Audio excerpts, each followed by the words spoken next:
Qué bueno vernos de nuevo, iniciando una nueva serie. De verdad que deseamos que hayan pasado unas vacaciones muy bendecidas.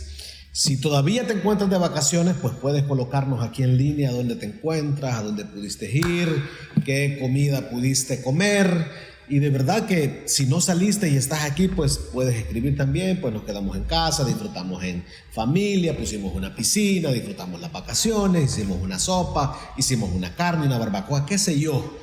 Cuéntanos, ahí podamos interactuar juntos. Así que dale la bienvenida a alguien ahorita en línea, salúdalo y dile qué bueno vernos por acá. Estamos agradecidos de verdad. Estamos iniciando una serie que quisiéramos y deseamos de verdad que sea de gran ayuda, de gran impacto en nuestras vidas. Y la serie se llama ¿Qué tienes en casa? ¿Qué tienes en casa? ¿Qué es lo que tú tienes en casa hoy? Si esa pregunta fuese directa de Dios para ti, ¿tú qué le dirías? Quizás muchos de nosotros le diríamos: Señor, en casa lo que tengo son problemas. Señor, en casa lo que tengo es humedad. Lo que hay en mi casa es calor. No puedo lidiar con la calor. Otros dirían: hay mucho frío en la casa. En la casa hay enojo, en la casa hay egoísmo, en la casa hay irrespeto, en nuestra casa hay egoísmos, en nuestra casa hay avaricia, en nuestra casa hay carnalidad, en nuestra casa hay aislamiento, en nuestra casa hay independencia. Estamos en la casa, pero es como si no estuviésemos en la casa. Cada quien en su cuarto, cada quien llega, está en su celular, y puede ser que ese sea el entorno de tu casa. O quizás tú puedes decir hoy: de verdad en mi casa hay unidad, en mi casa hay gratitud, en mi casa hay agradecimiento, en mi casa hay bendición tras bendición. El punto es: ¿qué tienes en casa? Es una pregunta para todos nosotros hoy. ¿Qué tienes en casa? Lo que tú tienes en casa puedes ponerlo desde el ángulo de propósito. Es decir, mi casa va a ser una casa donde hay propósito. Mi casa va a ser ese lugar donde hay devoción. Mi casa va a ser esa casa donde hay enfoque, donde hay intensidad, donde Dios la usa para hacer discípulos. Mi casa es un lugar donde está conectado con lo eterno.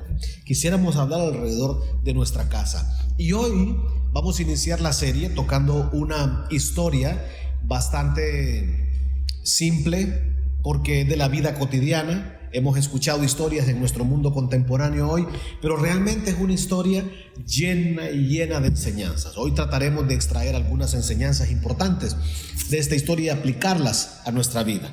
Está en el segundo libro de Reyes, capítulo 4, versículo de 1 al 7, y es la historia del profeta Eliseo. El profeta Eliseo va a interactuar con una viuda,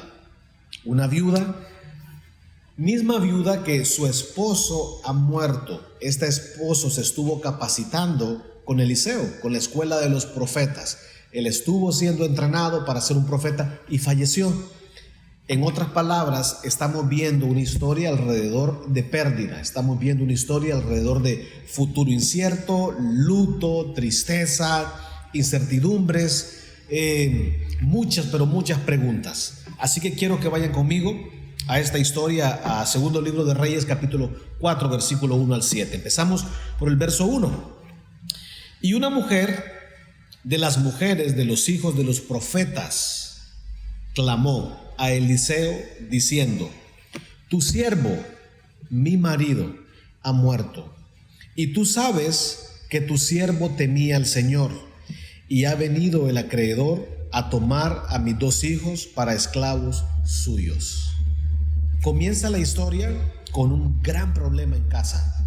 Esta mujer está diciéndole al profeta: ese hombre que tú conociste, ese siervo tuyo, es un hombre que temía a Dios, de verdad era una familia temerosa de Dios, pero murió pobre, murió con problemas, deja un problema. Y tú dices: wow, pero se supone que debería ser un hogar bendecido, y tú ves que hay un problema. Aparentemente hay un problema. En ese primer verso 1 del capítulo 4, vemos que una de las cosas que podemos encontrar en casa es la fe. Es la fe. Hoy tú podrías decir: quiero revisar mi fe en casa. En realidad esta mujer es una mujer llena de fe, porque la Biblia dice que clamó. Esa palabra clamar Nos ejemplifica una mujer gritando con intensidad, posiblemente llorando, diciéndole: Eliseo, Eliseo, Eliseo, Eliseo, sacando con fuerza, con profundidad, con intensidad: Eliseo, por favor, ayúdanos, ayúdanos, ayúdanos, ayúdanos. Entonces es una buena manera de revisar cómo está la fe en nuestra casa, cómo está el fervor. Vemos a una mujer siendo insistente. En nuestra casa hoy podríamos decir: Dios, ¿qué tan insistentes somos con las cosas de Dios? ¿Qué tan insistentes somos cuando se trata de buscar revertir situaciones? Cuando buscamos desesperadamente decir: Dios, no tenemos a nada más. Verso 2. En el verso 2 dice la Biblia: y Eliseo dijo: ¿qué puedo hacer por ti? Dime qué tienes en casa. Dime qué tienes en casa. Le hace una reflexión: por favor, explícame, amplíame, dime qué tienes en casa. Ella respondió: tu sierva. Mira la respuesta de esta mujer: tu sierva. Habla de el discípulo de Eliseo. Le dice: tu siervo, y ella dice: tu sierva. Había una cultura de casa de servicio. Tu sierva no tiene en casa más que una vasija de aceite. No tiene más que una vasija de aceite. Ella piensa que eso es poco. Quizás nosotros creemos que nuestra familia es poca cosa. Creemos que la esposa es poca cosa, o las esposas piensan que su esposo es poca cosa. Quizás has minimizado a tus hijos y dices: bueno, estos son los hijos que Dios me ha dado, bueno, esta es la casa que Dios me ha dado, este es el carro que Dios me ha dado, y de repente estamos minimizando y creemos que lo que hay en casa es poca cosa. Y le dice: solo tengo un frasco, un pequeño frasco de aceite. Y lo que tenemos que entender es que ese aceite es el que Dios va a usar. Ese frasco es lo que Dios va a usar para bendecir a esa familia. Ese aceite es lo que Dios va a usar para bendecir a los acreedores que quieren llevarse esclavo a sus hijos, y es lo que Dios va a bendecir el futuro de esta familia. Entonces, en ese pasaje, en ese versículo 2, en el segundo punto, lo que quisiéramos hoy ejemplificar es que algo que está en casa es lo que llamaremos bendición. Eso que tú minimizas posiblemente es la bendición. Ese aceite es la bendición. Y quisiéramos preguntar hoy: ¿cómo están los niveles de aceite hoy en casa? ¿Cuáles son los niveles de bendición hoy en casa? Si pudiéramos preguntarte hoy: ¿cómo están los niveles de gratitud, los niveles de favor? Tú ves a Dios y dices: wow, Dios, tengo mucho, tengo poco. ¿Qué tan agradecido estás por lo que tienes en casa? Esta mujer va donde este profeta y le dice: lo único que tengo es un poco de aceite. Pero entonces ella hace un análisis: esto es lo que tengo. Y Dios va a responder. Dios le va a hacer ver que realmente ese aceite es un aceite que va a ser para bendición. Es el favor que hay. Revisa y piensa que es la bendición que Dios te ha dado hoy en casa. Esa es la bendición que Dios va a usar para enriquecerte a ti. Esa es la bendición que Dios va a usar para bendecir a muchas personas. Vamos al versículo 3. En el versículo 3, entonces él le dijo: ve y pide vasijas prestadas por todas partes, o por todos lados, o por todos tus vecinos. Ve, acércate a todos tus vecinos y pide vasijas prestadas. Y dice el pasaje: vasijas vacías. Fíjate, ve y pide vasijas prestadas, no vasijas con aceite. Pide vasijas prestadas. No le quites a nadie. Pide prestado algo vacío. En realidad eso la estaba comprometiendo a ella. Imagínate, ir a pedir prestada vasijas vacías y decir: Dios las va a llenar. Era comprometerse a un testimonio. Era comprometer la fe. Vasijas vacías. No pidas pocas, le dice. No pidas pocas. Entonces, ¿qué tienes en casa? Una tercera enseñanza de qué tenemos en casa serían las relaciones. Las relaciones. ¿Cómo están tus relaciones hoy? Si tu vida dependiera de las relaciones, si cada relación costara millones de dólares, ¿qué tan millonario serías? ¿Cómo están tus relaciones alrededor, en el radio donde tú vives? ¿Cómo están tus relaciones con los que dices tú que son tus amigos? Entonces, hay algo increíble en este pasaje, cuando el profeta le dice: ve y pide prestado todo lo que tú puedas, no pidas pocas, pide muchas, le está diciendo el profeta. Vemos algo increíble, algo muy animante, algo muy esperanzador, que realmente no solo que esta mujer tenía buenas relaciones, sino las personas que estaban alrededor de ella eran personas disponibles. Esas personas alrededor de esta mujer van a contribuir para ver uno de los milagros más increíbles, más animantes en la historia bíblica. Entonces, está la familia de esta viuda y están las familias que viven alrededor de esta viuda. Entonces, otra gran enseñanza es: ¿cómo eres tú como vecino? ¿Cómo es tu casa? Hablando de influencia, ¿cómo es tu casa? Entonces, hoy quisiéramos, cuando pensamos en relaciones, quisiéramos hacer un énfasis en que tus relaciones sean basadas en una cultura disponible, que la gente te conozca como alguien disponible, ya seas que tú seas esa viuda o que tú seas el vecino de esa viuda, que tú tengas vasijas disponibles para poder ayudar a otros. ¿Y qué sería una vasija? Piensa, puede ser tú mismo, puede ser tu casa, puede ser alimentos, puede ser tu tiempo, puede ser dinero, puede ser el talento. De hecho, en toda la serie hablaremos un poco de esto: cómo ser disponibles con nuestro talento, cómo ser disponibles con nuestro tiempo, cómo ser disponibles con nuestro lenguaje. Una cultura disponible.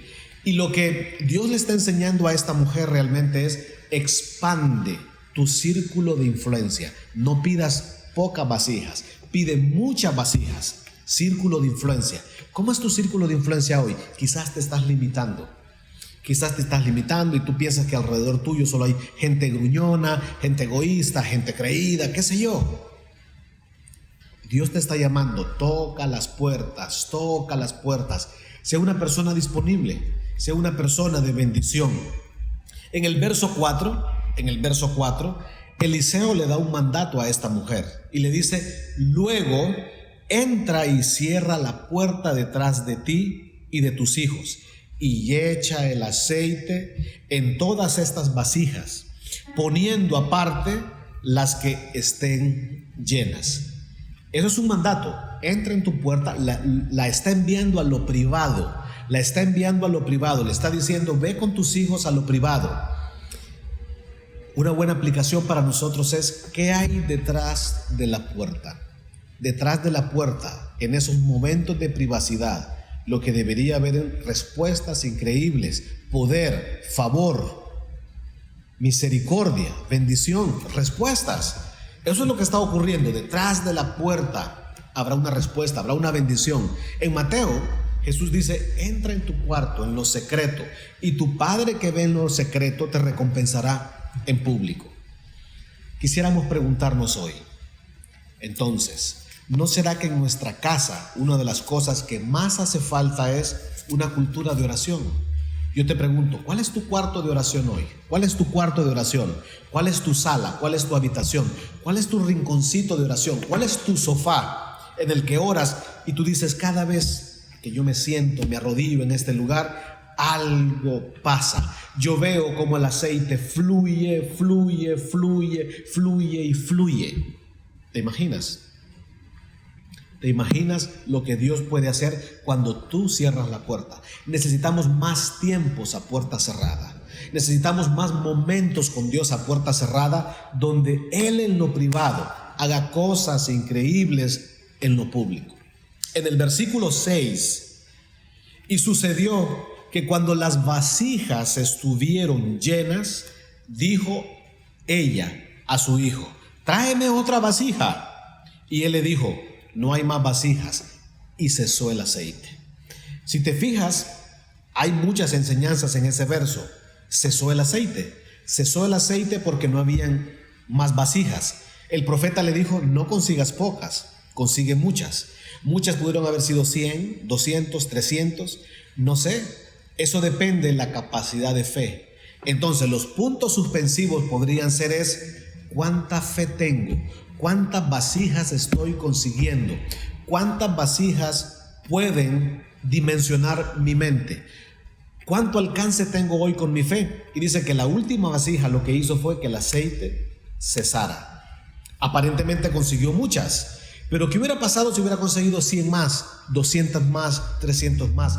O sea, Dios en verdad puede tener una fuente de aceite de bendición increíble, más allá de lo que tú te puedas imaginar. La gran exhortación es: no te limites, no nos limitemos en casa. Nuestra casa puede ser de mayor bendición, nuestra casa puede ser más bendecida aún. Y cesó el aceite. Cesó el aceite no porque Dios quiso, cesó el aceite porque era la última vasija que ella había conseguido. Pero hay otra enseñanza más ahí en ese mismo verso. Y lo que encontramos es que una de las bendiciones de casa es la unidad familiar. La unidad familiar. Vemos a esta mujer encerrada en lo privado con sus hijos en unidad de mente. Estar unidos como familia. Toda la familia en la misma página. Podría ser un gran reto antes de que concluya el año. Decir, necesitamos estar más unidos como familia. Entonces piensa, ¿en qué temas de la vida familiar no hay unidad? ¿En qué temas o en qué asuntos de familia, de vida cotidiana, no hay unidad familiar? Y de repente ese es un gran reto en el que todos podríamos decir: Dios, necesitamos estar más disponibles para conectarnos en unidad, estar todos juntos, unidos. Verso 7, así termina, concluye esta historia. Entonces ella fue y se lo contó al hombre de Dios. Imagínate, ella ve ese espectáculo divino que acaba de ocurrir ahí en su cuarto, sus hijos, el rostro. Hay botellas de aceite, se han vuelto distribuidores de aceite. Hay cualquier cantidad de botellas de aceite, hay cualquier cantidad de dinero en casa. Ella empieza a contarle al hombre de Dios y él le dijo: ve, vende el aceite y paga tu deuda. Imagínate, ve, vende el aceite, ve a trabajar, ve con fe, se va a vender como nunca antes. Paga tus deudas, tú y tus hijos podéis vivir con lo que quede. Se habían vuelto personas de riquezas. Tú y tus hijos pueden vivir con lo que quede. Imagínense la bendición que Dios le había dado a esta mujer. ¿Cómo comienza la historia? La historia comienza con una mujer de fe buscando la ayuda de Dios. Eliseo, por favor, ayúdame. Va a buscar el hombre de Dios. ¿Cómo concluye esta historia? Una mujer que no se olvida de Dios. Una mujer que agradece a Dios y va al hombre de Dios y cuenta al hombre de Dios lo que Dios ha hecho. A esto le llamamos una de las cosas que no debería faltar en casa. ¿Qué tienes en casa? ¿Qué tienes en casa? Sería el consejo.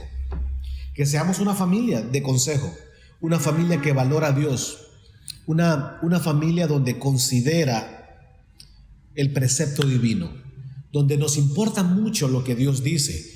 Y en verdad, ¿qué hubiese pasado si ella se queda solo alegre viendo toda esa cantidad de aceite? Hay un consejo increíble que le da el profeta. Ahora ve y vende ese aceite, y del dinero que te sobre al pagar tus deudas te quedará riqueza. Hay una proyección, te quedará riqueza como para que tú vivas y tus hijos también. Es de verdad animante, esperanzador lo que Dios está haciendo en la vida de esta familia, lo que Dios puede hacer en tu familia. Así que nosotros, cuando pensamos en una cultura disponible, es: ¿qué tienes en casa? Tú puedes tener carros, puedes tener posesiones, puedes tener tantas cosas, pero puede ser que falte la cultura disponible. Hoy Dios quiere y nos llama a tener una cultura disponible. Tratar de enmendar, tratar de corregir, tratar de ponernos al día con muchas cosas, pero no solo para eso, sino para tener una cultura disponible, más enfoque, más propósito, más bendición para otros. Y cuando pensamos en una cultura disponible, nuestro deseo, y creo que el deseo de Dios viendo los pasajes, sería que haya fe más disponible en nuestra casa.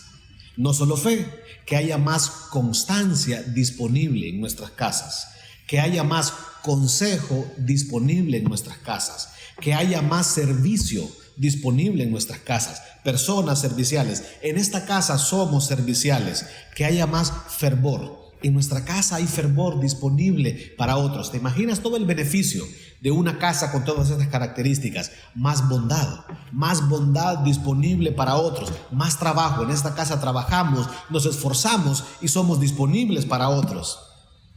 En nuestra casa hay más relaciones disponibles. Somos disponibles a través de las relaciones. Que tú puedas decir, oye, en nuestra casa hay oración. En nuestra casa podemos orar, somos disponibles para la oración. Podemos orar por nosotros, oramos por los demás, oramos por tantas cosas, somos disponibles. ¿Y sabes qué más? ¿Qué bendición sería? Que en tu casa también haya más celebración y que seamos disponibles para celebrar con otros. Es nuestro deseo que tu casa cada vez sea una casa de mayor impacto, de mayor bendición, de mayor influencia para muchos. Así que deseamos que Dios pueda bendecir tu vida, que Dios pueda bendecir tu casa, y estos meses que faltan para cerrar el año, tú puedes decir, como dijo un hombre en la Biblia, mi casa y yo serviremos a Jehová. Es nuestro deseo que Dios bendiga tu casa, que Dios bendiga a todos los que allí viven, y que Dios derrame bendición tras bendición, y que Dios haga de tu familia y de tu casa una familia y una casa llena de fe. Que Dios bendiga sus vidas. Nos vemos hasta la próxima. Hasta luego.